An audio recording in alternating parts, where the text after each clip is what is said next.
नमस्कार, मैं डॉक्टर अमित के सरवानी, फाउंडर एंड डायरेक्टर अनुसंधान एकेडमी सिविल लाइंस इलाहाबाद। आप सब लोगों का अनुसंधान एकेडमी के यूट्यूब चैनल पर हार्दिक स्वागत व अभिनंदन करता हूं। स्टूडेंट्स एंड फॉलोअर्स, आज हम इंडियन कॉन्स्टिट्यूशन में भारतीय राजनीति व्यवस्था के अंतर्गत गवर्नर पर अध्ययन करेंगे। राज्यपाल के ऊपर अनुच्छेदों के अनुसार क्या वर्णन किया गया है, राज्यपाल के संबंध में क्या कहा गया है, इसको इन डेप्थ एनालिसिस करेंगे।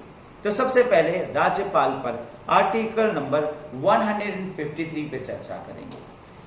153 में कहा गया है कि प्रत्येक राज्य के लिए एक राज्यपाल होगा। भारतीय संविधान के आर्टिकल नंबर 153 के अनुसार, अनुच्छेद 153 के अनुसार भारत के प्रत्येक राज्य में एक राज्यपाल होगा। There shall be a governor for each state. परंतु इसमें जो महत्वपूर्ण बात है, परंतु इस अनुच्छेद की कोई बात एक ही व्यक्ति को दो या दो से अधिक राज्यों के लिए राज्यपाल नियुक्त किए जाने से निवारित नहीं करेगी।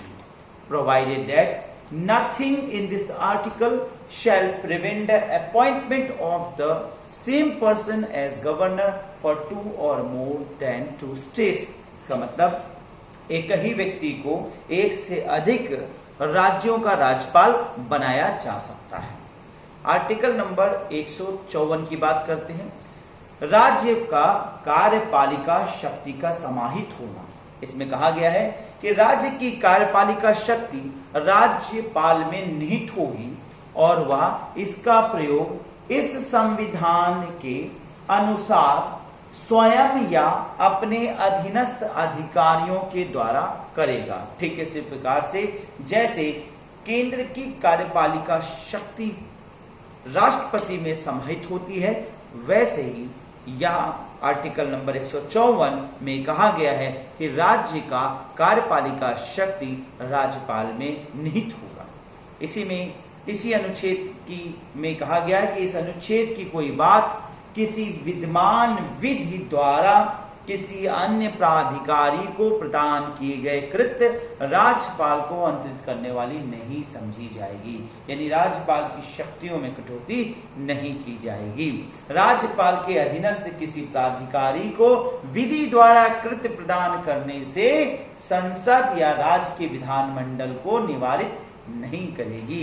यानी राज्यपाल को शक्तियां प्रदान करने का तो दस्तूर है, वो किसी प्रकार से उसके कार्यों को हस्तक्षेप नहीं करेगी। यानी उसके कार्यों को, उसके पावर्स को किसी भी लॉ द्वारा कमजोर या कम नहीं किया जाएगा। इसके बाद आर्टिकल नंबर 155 में एक राज्यपाल की नियुक्ति के संबंध में वर्णन किया गया है।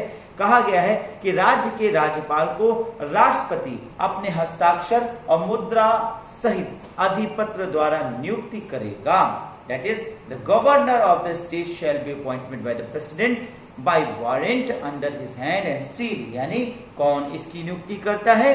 राष्ट्रपति राज्यपालों की नियुक्ति करता है।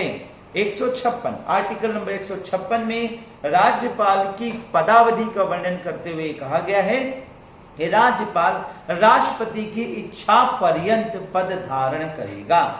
यानी जब तक राष्ट्रपति चाहेगा तब तक राज्यपाल पद धारण कर सकता है।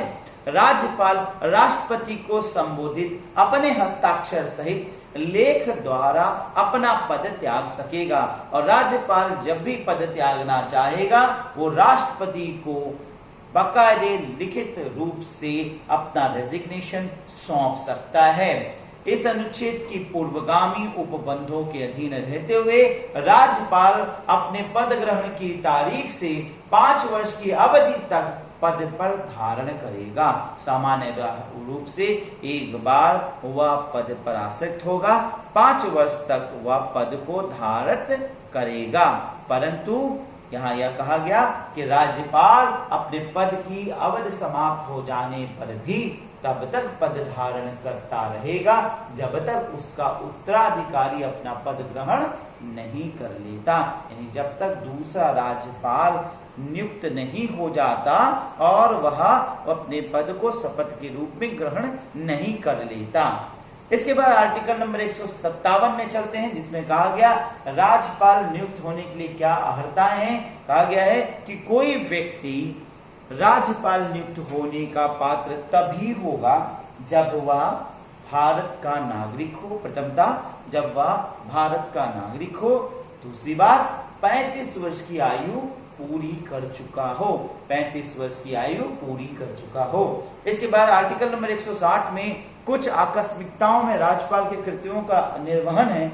वो आकस्मिकताएं क्या हैं, वो कंटीजेंसीज क्या हैं, जो यहाँ पर राष्ट्रपति ऐसी किसी आकस्मिकता में जो इस अध्याय में उपबंधित नहीं है, राज्य के राज्यपाल के कृत्यों के निर्वहन के लिए ऐसा उपबद्ध कर सकेगा जो वो ठीक समझता है। यानी राष्ट्रपति जैसा चाहेगा वैसी शक्तियां राज्यपाल को दे सकता है। आर्टिकल नंबर 161 में कहा गया है कि क्षमा आदि की और कुछ मामलों में दंडादेश के निलंबन, परिहार या लघुकरण की शक्ति राज्यपाल को दी गई है। इसमें कहा गया कि किसी राज्य के राज्यपाल को उस विषय संबंधी जिस विषय पर उस राज्य की कार्यपालिका शक्ति का विस्तार है, किसी विधि के विरुद्ध किसी अपराध के लिए दोष सिद्ध ठहराए गए किसी व्यक्ति के दंड को क्षमा, उसका विलंबन, विराम, परिहार करने अथवा दंडादेश के निलंबन, परिहार या लघुकरण की शक्ति होगी।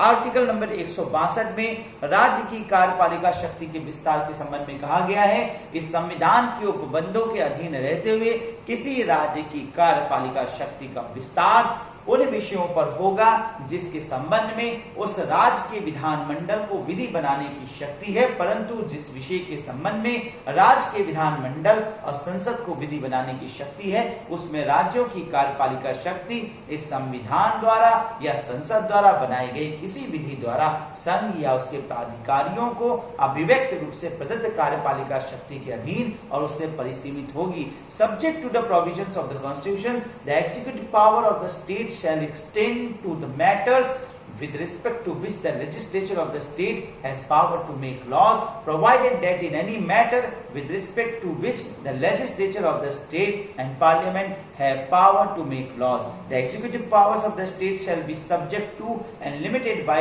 the executive power expressly conferred by the constitution or by any law made by parliament upon the union or authorities।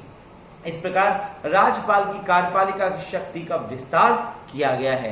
तो मैंने आपको आर्टिकल्स के यहाँ पर लगातार जो आर्टिकल्स हैं 153 से लेकर हर एक आर्टिकल के तहत राज्यपाल की शक्तियों का विस्तार अभी राज्यपाल के संबंध में चर्चा किया। आशा है कि आपको ये वीडियो पसंद आया होगा। अच्छा लगे तो लाइक करिए, शेयर करिए, कमेंट्स करिए।